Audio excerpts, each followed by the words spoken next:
40 жашка жеткен аялдарга өзгөчө эскертүү. 40 жашыңыз куттуу болсун, бирок 40 жашка келди дегени 40 жыл, 80 жылга да жетпей атат бүгүнкү адамдар. 40 жылда өзгөчө эскертүү да. Урматтуу аяндар, урматтуу аялдар.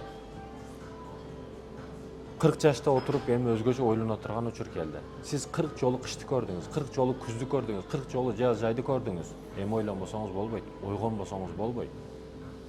Бүгүн дагы тайраңдап сайраңдап жүрөт да 40 жаштуу айымдар, каалаган макияжын кылып, көчөгө чыгып алып, жаш жигиттерди башын айландырып алып, каалаган эмесин кылып жүрөт. Жок, жыйыштыр мындай жүрүштөр.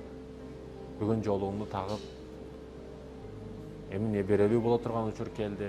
Эми башкаларга үлгү боло турган учур келди. Ак жоолук тагып, жакшыракай намаз окуп, жакшыракай Куран окуп, жакшыракай чоң эне, чоң апа боло турган учур келди.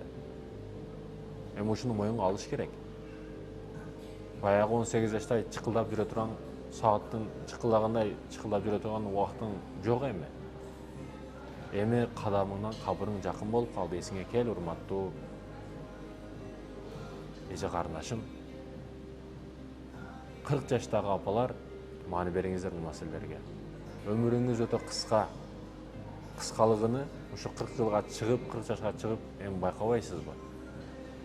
Дагы эле түшүнүксүз, дагы эле терең ойлонбостон жүргөндүгүңүз мени өкүндүрөт. Ойлонуңуз, ойгонуңуз эже карындашым.